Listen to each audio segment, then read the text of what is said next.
कर आप लोग का बहुत बहुत स्वागत है हमारे यूट्यूब चैनल पे। हम जो है प्रेसिडेंट के बारे में चर्चा कर रहे थे।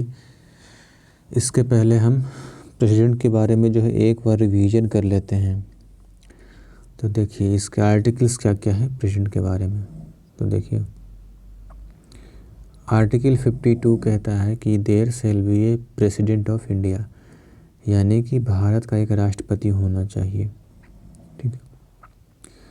आर्टिकल 53 कहता है कि all executive power of union government shall vested in president, यानी कि संघ सरकार के जितने भी एग्जीक्यूटिव पावर्स हैं वो किस में निहित होना चाहिए, प्रेसिडेंट के अंदर निहित होना चाहिए। ये आर्टिकल 53 हमारा कहता है। आर्टिकल 54 कहता है इलेक्शन ऑफ प्रेसिडेंट, यानी राष्ट्रपति के चुनाव के बारे में आर्टिकल 54 कहता है। ठीक है। आर्टिकल 54 क्या कहता है, इलेक्शन ऑफ प्रेसिडेंट के बारे में कहता है। आर्टिकल 55 क्या कहता है, manner of election of president, यानी कि राष्ट्रपति के इलेक्शन के मैनर के बारे में कहता है। ठीक है। आर्टिकल 55 क्या कहता है कि manner of election of president के बारे में कहता है। ठीक है, क्या मैनर होना चाहिए इलेक्शन प्रेसिडेंट में। ठीक है। आर्टिकल 56 कहता है इसका टेन्योर और रिजाइन के बारे में, कार्यकाल और रिजाइन के बारे में क्या कहता है आर्टिकल 56।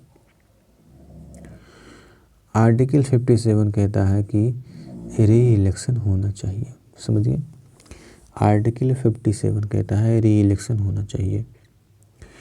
आर्टिकल 58 कहता है हमारा क्वालिफिकेशन के बारे में बात करता है। ठीक है।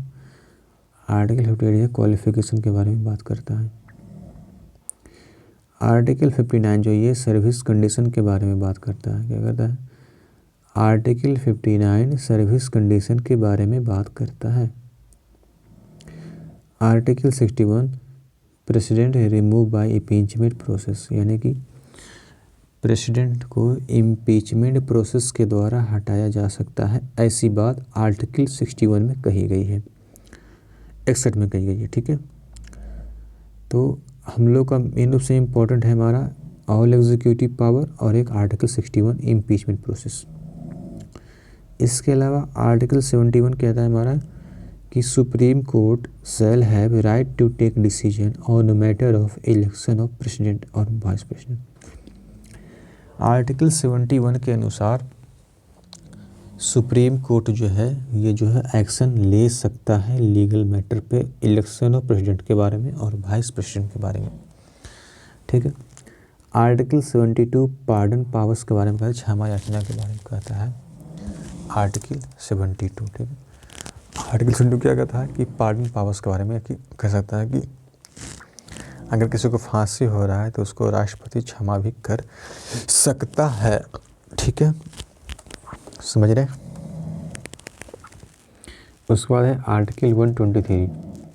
आर्टिकल 123 कहता है ऑर्डिनेंस पावर के बारे में। ठीक है। आर्टिकल 123 ऑर्डिनेंस पावर्स के बारे में कहता है।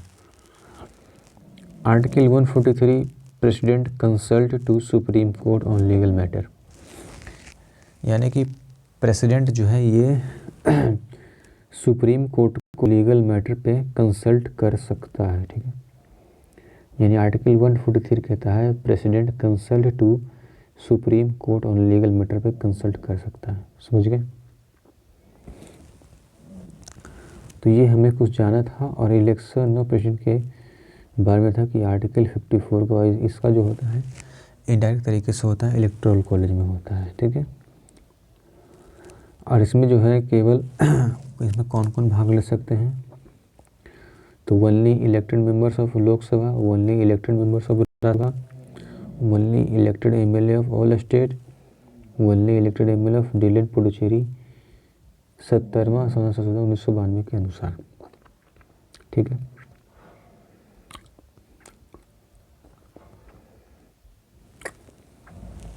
अब आइए जानते हैं removal of president. A removal of president, president remove by parliament impeachment process. President जो है वो पार्लियामेंट के इम्पीचमेंट प्रोसेस के द्वारा हटाया जा सकता है। और ये लिया कहाँ गया था, तो ये जो निहित है ये आर्टिकल 61 में निहित है। इसका जो सोर्स है वो यूएसए है, ठीक है। सोर्स क्या है उसका, यूएसए सोर्स है। कहाँ से लिया गया है, यूएस से लिया गया है।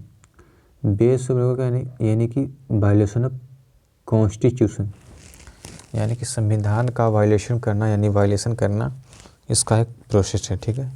अगर राष्ट्रपति संविधान का वायलेशन करता है तो उसे इम्पीच किया जा सकता है। इम्पीचमेंट बिल क्या होता है, तो देखिए ये जो है can be introduce in house, ये जो है किसी भी हाउस में इंट्रोड्यूस किया जा सकता है, चाहे वो राज्यसभा हो चाहे वो लोकसभा हो, ठीक है। अगर राज्यसभा हुआ तो राज्यसभा का 1/4 majority of total members sign कर सकते हैं इस पर इनिशिएट में स्टार्टिंग में, ठीक है। और ये जो होता है क्वासी जुडिशियल प्रोसेस, यानी कि अर्धन्यायिक प्रक्रिया होता है, ठीक है, अर्धन्यायिक प्रक्रिया होता है, समझ गए। उसके बाद है 1/4 majority of total members sign करेंगे, इनिशिएट करेंगे, स्टार्टिंग करेंगे। 2/3 मेजोरिटी ऑफ टोटल मेंबर्स जो है पास करेंगे, ठीक है। इसके बाद जाएगा लोकसभा में, और लोकसभा जो है इन्वेस्टिगेशन करेगा। इसमें 2/3 मेंबर पास करेंगे, और इन्वेस्टिगेशन कमेटी जो होता है वो हेड सीजीआई होता है। इन्वेस्टिगेशन कमेटी जो होता है इसका हेड होता है सीजीआई, यानी चीफ जस्टिस ऑफ इंडिया होता है, यानी कि सुप्रीम कोर्ट का जो सबसे सर्वोच्च न्यायालय का जो जज होता है वो होता है, समझ गए, भारत का महान न्यायवादी। इसके बाद इन सब हो जाने के बाद ये वापस जाता है हमारा राज्यसभा में दोबारा। फिर राज्यसभा जो है इसके हेड को इन्फॉर्मेशन देता है, जो कि राज्यसभा अध्यक्ष होती है इसको हेड को इन्फॉर्मेशन देता है। और इन्फॉर्मेशन जो है वो 14 दिनों के अंदर जो है इन्फॉर्मेशन कर दिया जाता है प्रेसिडेंट को, ठीक है।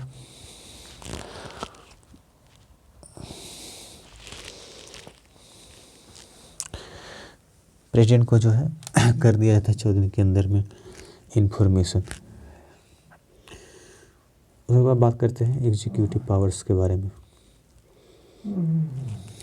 देखिए, यानी राष्ट्रपति की कार्यपालिका शक्तियाँ। Powers of president, executive powers, legislative power, financial power, judiciary powers, diplomatic, military, emergency, ठीक है। Emergency power, military, diplomatic powers, judiciary powers, financial powers, ये सारी निहित होती है, ठीक है।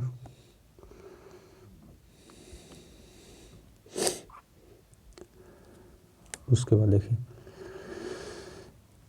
एग्जीक्यूटिव पावर, ये अपॉइंट एंड रिमूव होता है, ठीक है। Appoint and remove, formation of organisation का फॉर्मेशन करना। अपॉइंट एंड रिमूव क्या, देखिए पीएम जो होता है वो अपॉइंट रिमूव कर सकता है, बाई प्रेसिडेंट के द्वारा जो है पीएम अपॉइंट एंड रिमूव हो सकता है PM. All minister of union government appoint and remove by president on advice of PM. PM के एडवाइस पे जो है यूनियन मिनिस्टर जो है ये हटा सकता है, इसको रिमूव कर सकता है। उसके बाद गवर्नर ऑफ स्टेट्स, देखिए गवर्नर ऑफ स्टेट्स जो है ये अपॉइंट रिमूव किए जा सकते हैं बाई प्रेसिडेंट के द्वारा एडवाइस ऑफ सेंट्रल गवर्नमेंट, यानी कि जो सेंट्रल गवर्नमेंट चाहेगी, यानी कि सेंट्रल गवर्नमेंट के एडवाइस पर गवर्नर को हटा सकते हैं, ठीक है। Appoint and remove of UTs, यानी कि यूनियन टेरिटरी में lieutenant governor, administrator, chief commissioner. तो लेफ्टिनेंट गवर्नर जो बोला जाता है ये दिल्ली, पुडुचेरी, अंडमान निकोबार, लद्दाख, जम्मू कश्मीर, इन सब के गवर्नर को लेफ्टिनेंट गवर्नर बोला जाता है। एडमिनिस्ट्रेटर बोला जाता है दादर व नागर हवेली, दमन दीव, लक्षद्वीप, यानी कि दादर नागर हवेली, दमन दीव, उसके बाद लक्षद्वीप। चीफ कमिश्नर बोला जाता है चंडीगढ़ को बोला जाता है चीफ कमिश्नर। लेफ्टिनेंट गवर्नर जो है ये by president advice of central government के आधार पे अपॉइंट और रिमूव कर सकते हैं। ठीक है, उसके बाद अटॉर्नी जनरल, अटॉर्नी जनरल को हटा सकते हैं by president advice of central government के आदेश पर अटॉर्नी जनरल को हटा सकते हैं। CAG controller and auditor general, CEC यानी चीफ इलेक्शन कमिश्नर और जज of supreme court and high court, appoint by president and remove by president advice of parliament यानी संसद के द्वारा।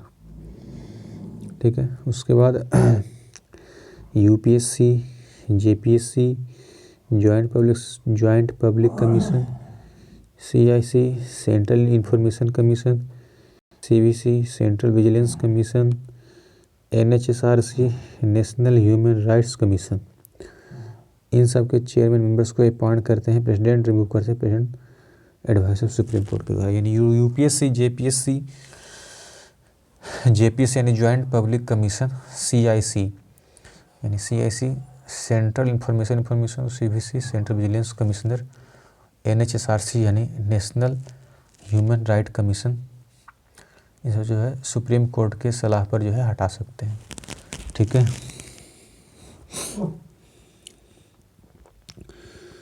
इसके बाद है formation of central organisation, finance commission, schedule caste commission, schedule tribe commission, OBC commission, language commission, ministry commission, interstate council, इन सबको जो है प्रेसिडेंट फॉर्मेशन करते हैं चेयरमैन मेंबर्स को, और अपॉइंट एंड रिमूव भी कर सकते हैं प्रेसिडेंट और एडवाइस ऑफ सेंट्रल गवर्नमेंट के आदेश पर। ठीक है, एग्जीक्यूटिव पावर गवर्नर होता है, appoint and remove formation of state of चंडी organisation by governor, advice of state governor है। एग्जीक्यूटिव पावर ऑफ गवर्नर जो होता है अपॉइंट एंड रिमूव, अपॉइंट करता है चीफ मिनिस्टर, बाई गवर्नर हटा सकता है गवर्नर को, चीफ मिनिस्टर को बाई गवर्नर सकता है, अपॉइंट और रिमूव बाई और एडवाइस ऑफ और जो है ऑल मिनिस्टर, अपॉइंट और remove by governor chief minister. Advocate general appoint remove कर सकता है कौन, by governor, advice of state governor, advice of state governor के आधार पर जो है ये हटा सकता है। ठीक है,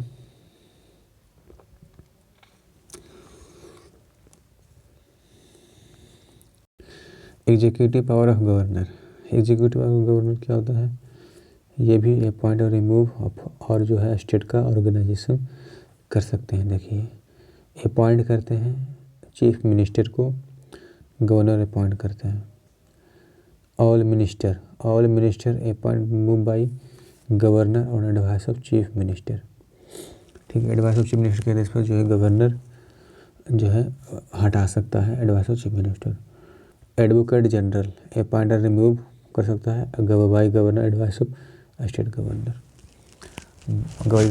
एडवाइस ऑफ स्टेट गवर्नमेंट। ठीक है, स्टेट गवर्नमेंट की सलाह पे कर सकता है।